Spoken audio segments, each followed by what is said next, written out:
கர்த்தர் நல்லவர், அவர் கிருபை என்றும் உள்ளது. ஆமென் சொல்லலாமா?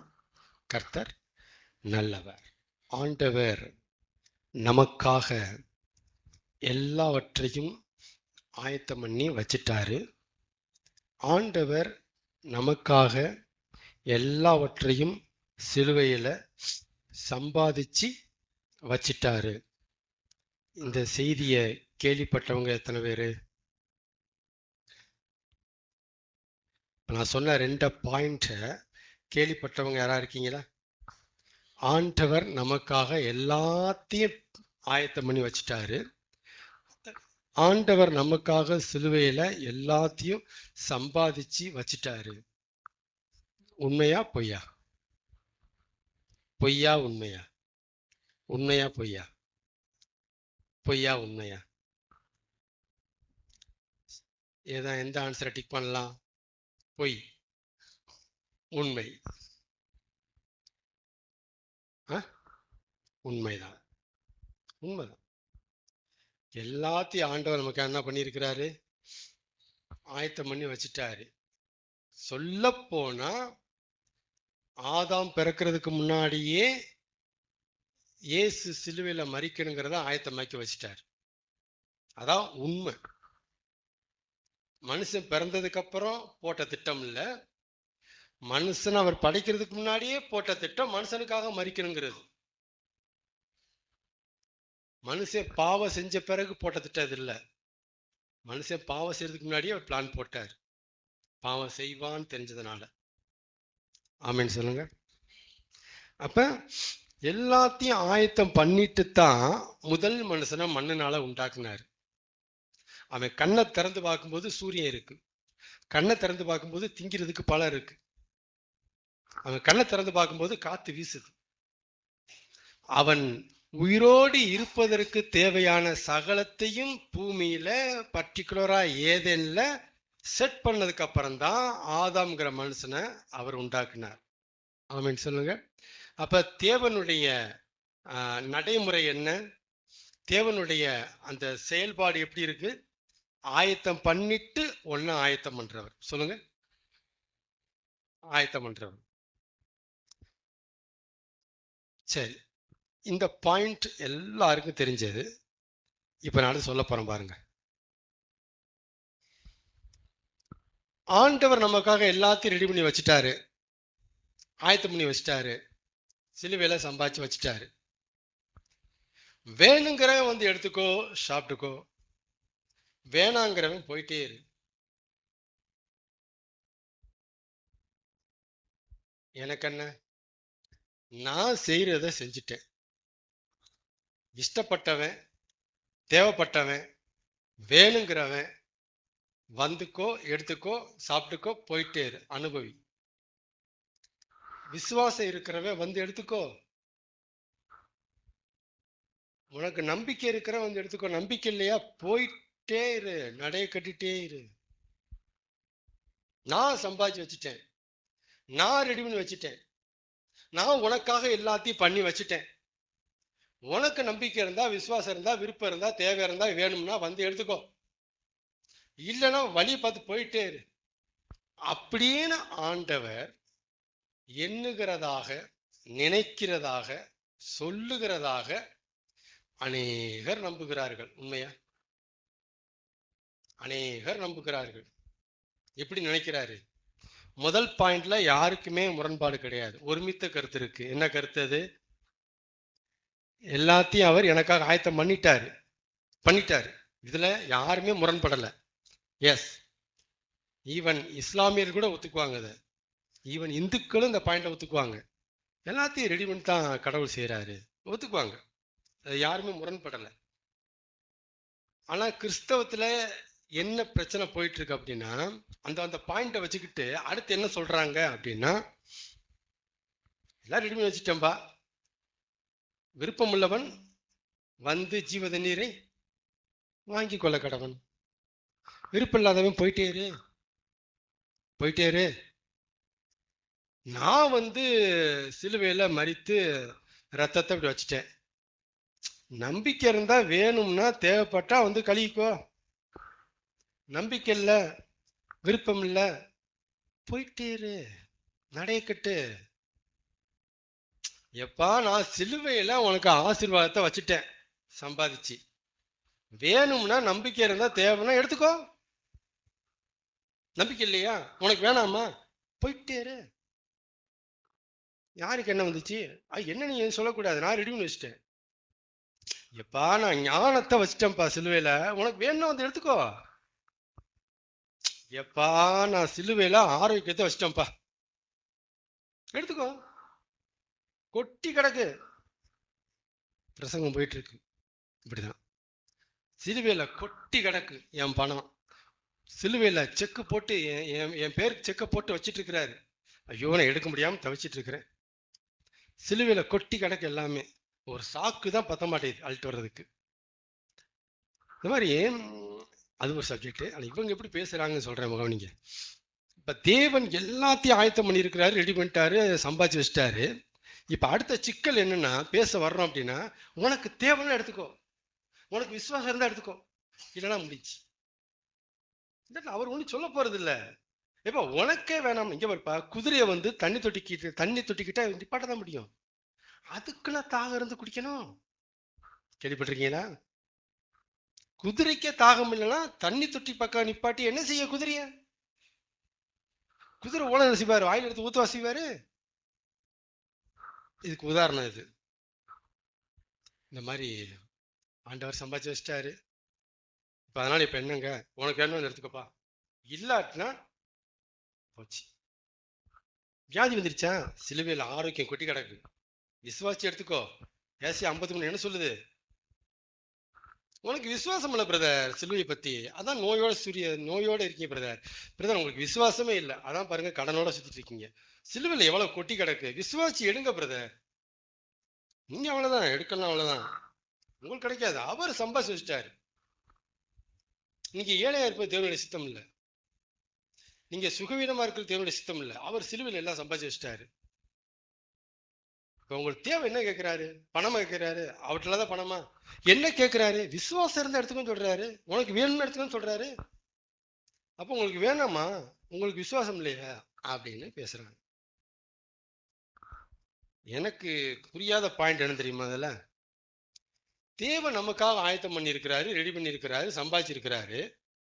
சரி, இஷ்டப்பட்டா எடுத்துக்கோ, இல்லாட்டா நடைய கட்டு அப்படின்னு சொல்றது சரியா?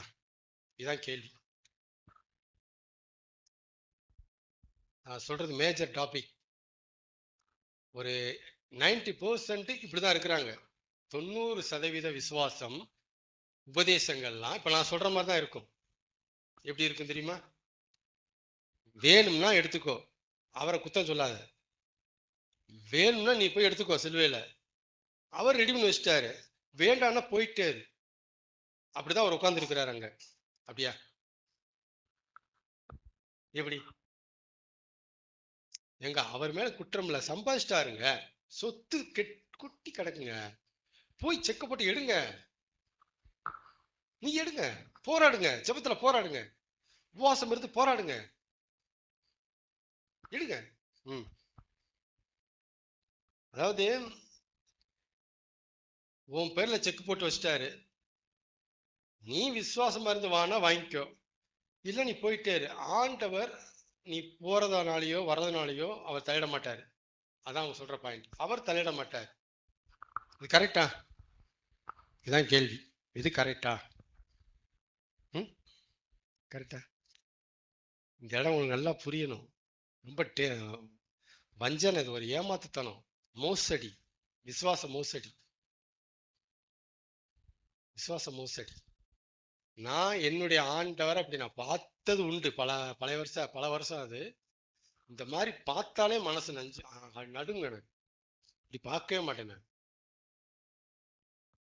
அப்ப எனக்கு என்ன கேள்வினா, அவ்வளவு பொறுப்பற்ற ஒரு ஆண்டவரா, அவ்வளவு அன்பு குறைவான ஆண்டவரா நம்ம ஆண்டவர்? இதான் என் கேள்வி. ஏப்பா என் பேர்ல செக் போட்டு இருக்காரு அப்படின்னா எடுத்துக்கோ, போனா போய்க்க சொல்ற அளவுக்கு பொறுப்பற்றவரான்னு கேள்வி. அவ்வளவு பொறுப்பு இல்லாத ஆள் அவரு. எடுத்தா எடுத்துக்கோ, போனா போய்க்குன்னு சொல்றதுக்கா சிலுவையில ரத்தத்தை சிந்தினாரு? அதுக்கா மனுஷனாகி அசிங்கப்பட்டாரு? அதுக்கா தெய்வஸ்தானத்தை விட்டாரு? அதுக்கா பரலோகத்தை வேணான்னு வந்தாரு? எப்படி? வந்தா வந்துக்கோ, போனா போய்க்க சொல்றதுக்கா? எடுத்தா எடுத்துக்கோ, போனா போய்க்கோ சொல்றதுக்கா? ரட்சிப்பு இலவசம், வந்தா எடுத்துக்கோ, போனா எடுத்துக்கோ, அதுக்கா? இல்ல இப்படி இதை சொல்றதுக்கா அப்படி இந்த வேலை பண்ணாரு? கொஞ்சம் கூட யோசிக்க வேண்டாம்? நம்ம இப்படி நடந்துக்கிறதுக்கா அவன் சிலுவையில செத்தாரு? எனக்கு என்ன, எனக்கு என்ன சொல்றதுக்கா அவன் இறந்தாரு? இல்ல. ஆமீன் சொல்லுங்க. என்ன என்ன மீனிங்னா, என்ன நினைக்கிறோம் அப்படின்னா, அவரு நமக்காக சம்பாதிச்சதோட, நமக்காக செக்க போட்டு வச்சதோட, நம்ம பேர்ல செக் எழுதி கையெழுத்து போட்டு வச்சதோட அவர் வேலை முடிஞ்சு போச்சு அப்படின்னு நம்ம நினைக்கிறோம். அங்கதான் தப்பு பண்றோம். அவர் வேலை இதோட முடியுது, அதோட முடியுது. என் பேர்ல செக்க போட்டு வச்சுட்டாரு, அவ்வளவுதான், அவ்வளவுதான். அவர் போயிட்டார், அவர் போயிட்டு அவ்வளவுதான். இனி நான் தான் முட்டி மோதி அந்த செக்கப் எடுக்கணும். ஏன்னா அவர் வேலை கிடையாது, முடிச்சிட்டாரு. அப்படி நினைச்ச முடியல, அங்கதான் பிரச்சனை, அங்கதான் தப்பு பண்ணியிருக்கோம். ஆமீன் சொல்லுங்க. அவர் வேலை நமக்காக எல்லாத்தையும் ஆயத்தம் பண்ணி வச்சதோட, சம்பாதிச்சு வச்சதோட முடியல. யாருக்கு ஆயத்தம் பண்ணினாரோ, யாருக்காக இத்தனையும் சம்பாதிச்சு வச்சாரோ, அவன் அதை அனுபவித்து தீரும் வரைக்கும், அது அவன் கையில கிடைக்கிற வரைக்கும் அவர் வேலை தொடருகிறது. எது வரைக்கும் இருக்கு? அது வரைக்கும் இருக்கு, அங்க வரைக்கும் வரணும். தொடங்கினவர் முடிய நடத்துவார். வசனம் இருக்குல்ல, கண்ணு மறைச்சிருச்சா? அதான் இருக்குல்ல வசனம். ஏங்க, என் பேர்ல செக்கு போட்டிருக்காருன்னா அந்த செக்கு என் கையில கிடைச்சி பாஸ் ஆகி பணத்தை எடுத்து நான் அனுபவிக்கிற வரைக்கும் கூட இருக்கணுங்க அவரு. அது தாங்க செத்தாரு, அதாங்க பொறுப்புள்ளவர். பாதி வரைக்கும் ஆர்டரை கொண்டு வந்துட்டு பாதிக்கு மேல கழட்டி விட்டுறது வண்டியை. இனிமே நான் தான், இனிமே நீ தான், இனிமே நம்ம தான். ஆமீன் சொல்லுங்க. வண்டி முழுக்க அவர் வேணும், நம்ம வாழ்க்கை முழுக்க அவர் வேணும். ஆமீன் சொல்லுங்க. நம்ம வாழ்க்கை முழுக்க அவர் வேணும், இல்லை வண்டி ஓடாது. சரி, அப்ப எது வரைக்கும் வேலை? ரத்தத்தை இந்த டேனியலுக்காக சிந்தினது உண்டானால், இந்த டேனியல் பிறந்து வளர்ந்து ரத்தத்தினால கழுவப்பட்டு மன்னிக்கப்பட்டு ரட்சிக்கப்பட்டு முடுற வரைக்கும் பின்னாடி நிற்பாரு. ரட்சிக்கப்படுற வரைக்கும் மன்னிப்பு, ரத்தத்தினால் கழுவப்படுறோம். சிலுவையினுடைய மன்னிப்பு எனக்கு உண்டாயிருக்கு அப்படின்னா, சிலுவையின் மன்னிப்பை நான் அடையிற வரைக்கும் என் கூட இருக்கணும் அவரு. அதுக்கப்புறம் நித்திய ஜீவனுக்கு இந்த டேனியல் குறிக்கப்பட்டான் அப்படின்னா, நித்திய ஜீவனை நான் அடையிற வரைக்கும் என் கூட அவர் நிக்கணும். நான் அப்படிப்பட்ட பொறுப்புள்ள ஆண்டவரை நான் பார்க்கிறேன். அவர் அவ்வளவு பொறுப்பான ஆளு. எப்படிங்க இதை சொல்றீங்க? அடுத்த பாயிண்ட், எப்படி 90% கிறிஸ்தவ பார்க்குற மாதிரி பார்க்காம நீங்க வேற மாதிரி பார்க்குறீங்க அப்படின்னா, நம்பர் 1, நம்மளை விட நம்ம மேல அவருக்கு பொறுப்பு, அக்கறை, அன்பு, கவனம் ஜாஸ்தி. சொல்லுங்க. இந்த ஒரு பாயிண்ட் ரொம்ப மறைவா இருக்கு கிறிஸ்தவத்துக்கு. நம்மளை விட நம்ம மேல நமக்கு இருக்கிற அக்கறை, பொறுப்பு, கவனம், பாசம், விருப்பம், பிரியத்தை விட என் மேல என் ஆண்டவருக்கு இருக்கிற அன்பு, கவனம், பொறுப்பு, பாசம், அக்கறை எல்லாம் ஜாஸ்தி. உண்மையா இல்லையா? உங்க மேல அக்கறை இருந்ததுனாலயா நீங்க ஜெபம் பண்ணி அவரு சிலுவையில இறந்தாரு? நம்ம மேல அவருக்கு அக்கறை இருந்ததுனாலதான் அவர் என்ன பண்ணாரு? சிலுவையில இறந்தாரு. அப்ப சிலுவையின் காட்சி, சிலுவையின் மரணம் எதை காமிக்குது? அங்க சிலுவையில தொங்கிட்டு இயேசு என்னத்த பேசுறாரு? உன் மேல உனக்கு இல்லாத அக்கறைடா எனக்கு இருக்குடா, அதான் எனக்கு பேசுறாரு. உன் மேல கூட உனக்கு அக்கறை இல்லை தெரியுமா? நீ வாட்டுக்கு நடந்து போயிட்டு இருந்த போடா சொல்றாரா இல்லையா? அப்ப நம்ம மேல நமக்கு இருக்கிற அக்கறையை விட தேவனுக்கு நம்ம மேல இருக்கிற அக்கறை ஜாஸ்தியோ ஜாஸ்தி. ஆமென். பொறுப்பு அதிகம். இப்ப அதை வச்சு என்ன சொல்ல வரீங்க அப்படின்னா, அதனால நம்மளை எதிர்பார்த்தெல்லாம் அவர் ஒன்றும் செய்ய மாட்டாரு.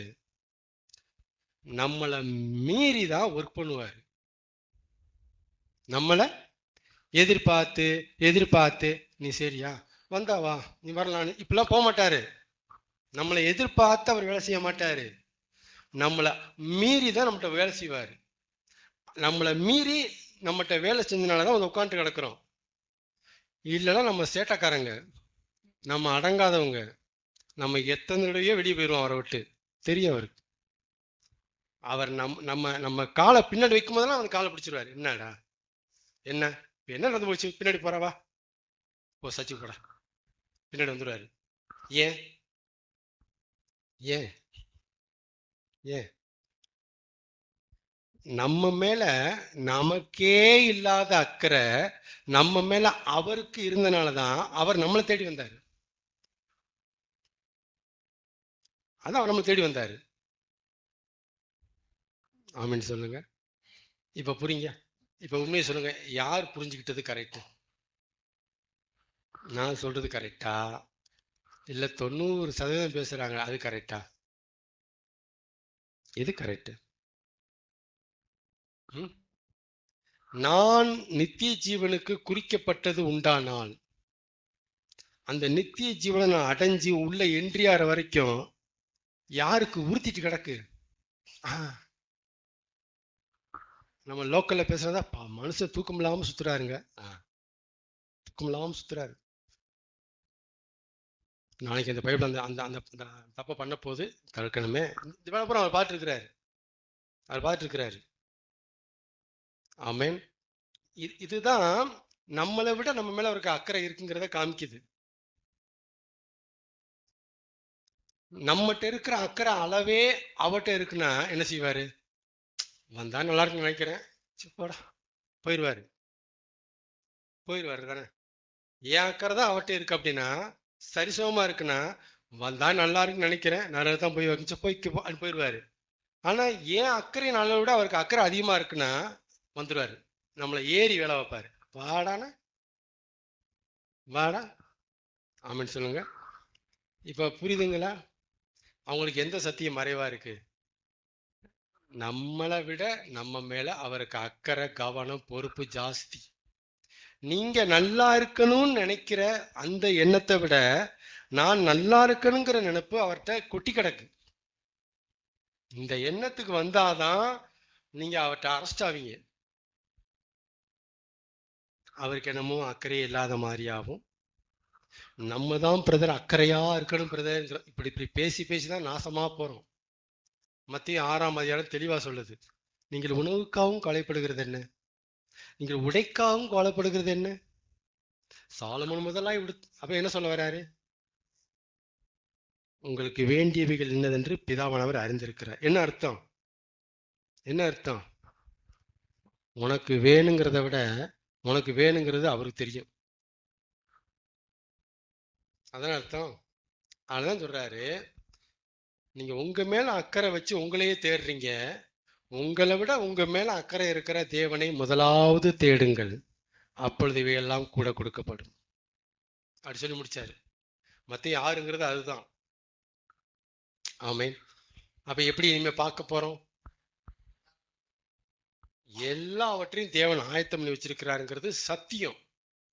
ஆனா அவர் ஆயத்தம் பண்ணி வச்சதுல எனக்கு கிடைக்கணும், எனக்கு உரித்தாகட்டும் அவர் போட்ட செக்கு கண்டிப்பா என் கைக்கு வந்து சேரும். எதை வச்சு சொல்றேன்? நல்லா நான் முயற்சி பண்ணி தேடி யோசிச்சு தூங்காம வேலை பார்த்து செக்கு அதெல்லாம் முடியாது என்னால. வருவார். அந்த செக்கை நான் கரெக்டா வாங்கும்படி என் பின்னாடி இருந்து என்னை புஷ் பண்ணி நடத்தி கொண்டு வந்து விடுவார். ஆமேன் சொல்லுங்க. ஆமேன். நீங்க சிலுவையின் ரட்சிப்பை அடையணுங்கிறது அவருடைய திட்டத்துல இருந்தனாலதான் உங்க வாழ்க்கையில ஒரு பகுதி வரும்போது அவர் உங்களை தேடி வந்து புஷ் பண்ணி கொண்டு விட்டாரு. அந்த ரட்சிப்புங்கிற செக்கு கிடைச்சிருச்சா? இதான். இதேதான் நித்திய ஜீவனுங்கிற செக்கு அப்படிதான் கிடைக்கும். பயப்படாதீங்க. பயப்படாதீங்க. அதான் இயேசு தெளிவாகவே சொன்னார் யோவான் 10, என் பிதாவின் கையிலிருந்து பறித்துக்கொள்ள ஒருவனாலும் முடியாது. ஏன் சொன்னாரு? சீல், செக்கை போட்டு சைன் போட்டு, அவர் சைன் போட்டா அது என் கைக்கு வந்து ஆகணும். வந்து ஆகிற வரைக்கும் தலைவர் கூட இருப்பார், இருந்துதான் தீரணும். இல்ல அப்படின்னா என்னை விட என் மேல அவருக்கு பாசம் இருக்குங்கிறது பொய், பக்கா பொய். சொல்ல மனசு வரல பொய்ன்ட்டு. அப்ப அது உண்மைனா இது உண்மை. எது உண்மைனா, என்னை விட என் மேல அவருக்கு பாசம் அக்கறை எல்லாம் இருக்குன்னா இப்ப நான் சொல்றது உண்மை. அவரோட விட்டு போவாரு? ஆமீன் சொல்லுங்க. கர்த்தர் இன்னொரு முரண்பாடு எடுக்கலாமா? 3 கூட்டம், 3 பிரிவு, 3 விசுவாசம், 3 பார்வை, 3 வகை, 3 இனம். நம்பர் 1, என்ன ஆனாலும் என்ன நடந்தாலும் பரவாயில்ல. என்ன ஆனாலும் என்ன நடந்தாலும் நான் அவரை பின்பற்ற மாட்டேங்க. நல்லது நடந்தாதான் அவரை நான் ஃபாலோ பண்ணுவேன். அவர் எனக்கு நல்லது செஞ்சாதாங்க நான் சபைக்கு வருவேங்க. நல்லது செஞ்சாதாங்க நான் பாடுவேன், துதிப்பேங்க. என்ன ஆனாலும் நான் பாடுவேன்னா என்னால முடியாதுங்க. அதை ஒத்துக்கவே என்னால முடியாதுங்க. இப்படி சொல்றோமா? இப்படி சொல்றவங்க இருக்கிறாங்களா? நல்லது செஞ்சாதான் நான் சபைக்கு போவேன். கர்த்தர் நல்லது செய்யணும். கர்த்தர் என் வாழ்க்கையில ஒரு ஆசீர்வாதத்தை கட்டளையிட்டாதான் நானும் துதிப்பேன், ஜெபிப்பேன். நல்லது செய்யணும்.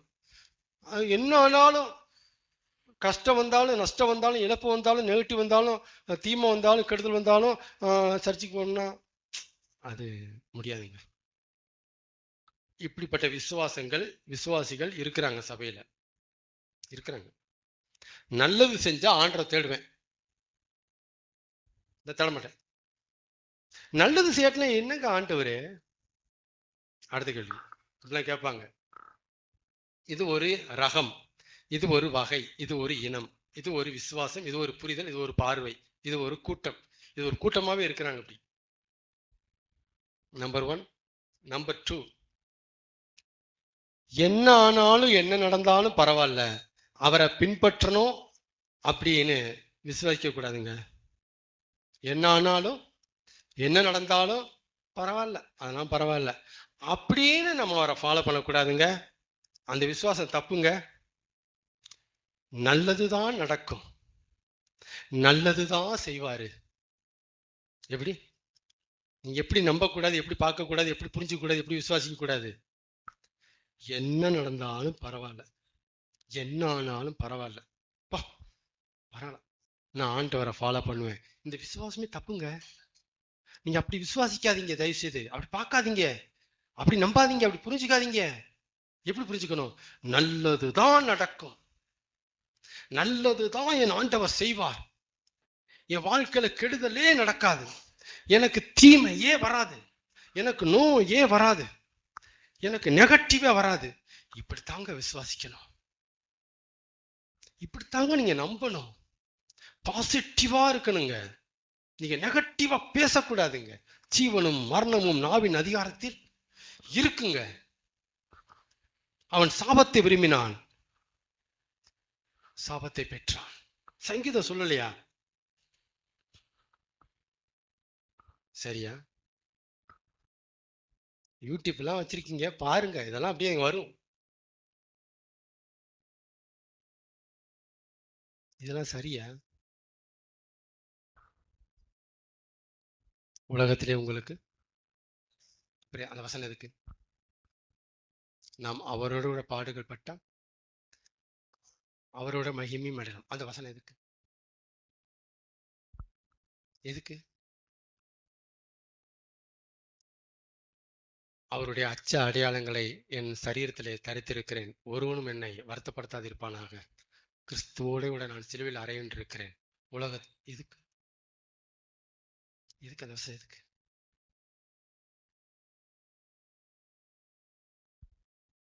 அப்ப எந்த விசுவாசம் தப்பு? இந்த மாதிரி பார்க்கறதான் தப்புன்ட்டாங்க. பாசிட்டிவாவே முதல் கூட்டம் அப்படியே நல்லது செஞ்சா ஆண்டவர் சபைக்கு வருவேன், இதை விட்டுருங்க. இது ஒரு கூட்டம். 2வது, உபதேசங்கள் எப்படிதான் இருக்கு? பாசிட்டிவாவே திங்க் பண்ணுங்க பிரதர், பாசிட்டிவாவே பேசுங்க. என்ன நடந்தாலும் அப்படி சொல்லக்கூடாது. அப்படி எல்லாம் நடந்துற போகுது அப்படி சொல்லக்கூடாது. நல்லதே நடக்கும், நல்லதே நடக்கும், எனக்கு நல்ல விதமாவே நடக்கும், நல்லதுதான் ஆண்டவர் செய்வார், கெட்டதே நடக்காது, கெட்டது நடந்தா என்ன நம்ப மாட்டேன், நம்ப மாட்டேன், நோய் இருக்கு நம்ப மாட்டேன், இப்படி ஒரு கூட்டம். இது 2. நம்பர் 3, என்ன நடந்தாலும் என்ன ஆனாலும் அவரை விடுற ஐடியாவே என்கிட்ட இல்லை, அவரைத்தான் ஃபாலோ பண்ணுவேன் அப்படின்னு சொல்ற கூட்டமும் இருக்கு. இது ஒரு 5 to 10% தான் இருப்பாங்க இந்த மாதிரி கூட்டம்னா. என்ன ஆனாலும் பரவாயில்ல, என்ன நடந்தாலும் பரவாயில்லைங்க, உசுரே போனாலும் தீயிலையே போடுறதா இருந்தாலும், என் புருஷன் செத்து போயிட்டான், என் மருமகள்கள் விதவி ஆயிட்டாங்க, என்ன ஆனாலும் நகோமி நான் அவரை தான் ஃபாலோ பண்ணுவேன். ஒட்டகம் போச்சு, ஆடு போச்சு, ஆரோக்கியம் போச்சு, மனைவியை தூக்கி எரிஞ்சிரா, சிநேகிதர்கள் வெறுக்கிறாங்க, ரோட்டில் நடந்தா துப்புறாங்க, விளையாடுறாங்க, குழந்த மாதிரி. நான் ரோட்டில் நடந்தா எல்லாரும் ஏச்சி நிற்பாங்க முந்தி, இப்போ நடந்தா ஏற்றி விடுறாங்க வீடா வீடான்ட்டு. இப்போ என்ன யோபு, இல்லை அவரை தான் ஃபாலோ பண்ணுவேன். அட முட்டாளு, என்ன ஆனாலும் நான் கர்த்தரை தான் ஃபாலோ பண்ணுவேன். கொண்டு போட்டா கூட அவரை நான் கொண்டு போட்டாலும் அவரை தான் ஃபாலோ பண்ணுவேன். இப்படிலாம் இருக்கிறாங்க. இவங்க தான் ஜெயிப்பாங்க. யாரு ஜெயிப்பாங்க? இவங்க தான் ஜெயிப்பாங்க. ஆண்டவர் எப்படி நம்மளை எதிர்பார்க்கிறாருன்னா, இப்படி இருந்தா தான் ஃபாலோ பண்ணுன்னு சொல்லாதடா, எப்படி இருந்தாலும் நீ ஃபாலோ பண்ற, நீ இப்படிலாம் செஞ்சாதான் என்னை வணங்குவேன்னு சொல்லாதடா, எப்படி இருந்தாலும் வாடா சபைக்கு, சபைக்கு வாடா நீ, இப்படிதான் ஆண்டவர் எதிர்பார்க்கிறாரு. ஆமா. அப்ப எதை டிக் பண்ணலாம் நம்ம? என்ன ஆனாலும் என்ன நடந்தாலும் அவரை விடுற ஐடியால நான் இல்லவே இல்லை, அவரை ஃபாலோ பண்ணவேன்னா ஃபாலோ பண்ணுவேன். ஆமேன். இது உச்சம், இது மெச்சூர்டு, முதிர்ச்சி. முதிர்ச்சி. பணம் கொடுத்தா சபைக்கு வருவேன், ஆண்டவர் வருமானம் கொடுத்தா சபைக்கு வருவேன், வருமானமே கொடுக்கல நான் இதுக்கு சபைக்கு போகணும் சொல்லக்கூடாது. ஆமேன். அவருக்கு பின்னால வர முடியாத சூழ்நிலையில் நான் இருந்தாலும், கவனிங்க, இதுக்கு முன்னாடி பேசுறதெல்லாம் வருமானம் அவ்வளவு பேசிட்டேன், ஆரோக்கியம் பேசியாச்சு. இப்ப பாருங்க, அவருக்கு பின்னால வர முடியாத சூழ்நிலையில் நான் இருந்தாலும் அவருக்கு பின்னாலதான் வருவேங்கிற முடிவெடுத்து அவருக்கு பின்னாலதான் வர பார்ப்பேனே தவிர எவன் பின்னாடி போக மாட்டேன். இதுவும் அதுல அடங்கும். அவருக்கு பின்னால வர முடியலதான், அதுக்காக விளையாட போயிட மாட்டேன். எப்பறம் வர்றதுக்கு, பின்னால வர்றதுக்கு என்னடா வந்து அதை பார்த்து அங்கதான் போவேனே தவிர வேற எங்கேயும் போக மாட்டேன் நான். அதுவும் இதுல அடங்கும். அப்புறம் அவருக்கு பின்னால நடந்தா வந்தா நிறைய கஷ்டத்தை அனுபவிக்கணும் அப்படின்னாலும் அவருக்கு பின்னாலதான் வருவேன். நஷ்டத்தை கஷ்டத்தை இழப்ப அனுபவிக்கிற மாதிரி இருந்தாலும் அவருக்கு பின்னாலதான் வருவேன். பவுல ஆண்டவர் கூடும்போது எப்படி கூப்பிட்டாரு? என் நாமத்தின் நிமித்தம் அவன் எவ்வளவாய் பாடுபட வேண்டும் என்பதை அவனுக்கு காண்பிப்பேன். பவுல் தலையாட்டிட்டாரா? தலையாட்டினாரா பவுல்? ஐயோ, உங்களுக்கு பின்னால வந்தா அடி போத கஷ்டமா முடியாத சொன்னாரு. புதிய ஏற்பாட்லயும் பழைய ஏற்பாட்லயும் எப்படிதான் பதிவு செய்யப்பட்டிருக்கு, மக்கள் எப்படி ஃபாலோ பண்ணியிருக்கிறாங்க தேவனை. என்ன ஆனாலும் என்ன நடந்தாலும் என்ன சம்பவிச்சாலும் ஆண்டவரைத்தான் நான் பின்பற்றுவேன், அவரை விட்டு போற ஐடியா எனக்கு இல்லவே இல்லை. அவருக்கு பின்னால போறதுக்கே எனக்கு பயங்கர தடையா இருந்தாலும் அப்ப கூட அவருக்கு பின்னால போறதுக்கு வழி இருந்தா பாப்பனே தவிர தடையா இருக்கே சே அப்படின்னு அடுத்த இடத்துக்கு போக மாட்டேன், நான் போக மாட்டேன். ஆமே. நாம எல்லாருமே உலகத்துல பிறந்திருக்கிற எல்லாருமே யாரோ ஒருத்தருக்கு பின்னால ஏதோ ஒண்ணுக்கு பின்னால போயிட்டு தான் இருக்கிறோம். இது மறைஞ்சிருக்கிற உண்மை. யாரோ ஒருத்தருக்கு பின்னால ஏதோ ஒண்ணுக்கு பின்னால நம்ம போயிட்டு தான் இருக்கிறோம். நம்புறீங்களா? சிலர் பணத்துக்கு பின்னால போறான், சிலர் நகைக்கு பின்னால, சிலர் திறமைக்கு பின்னால, சிலர் பதவிக்கு பின்னால.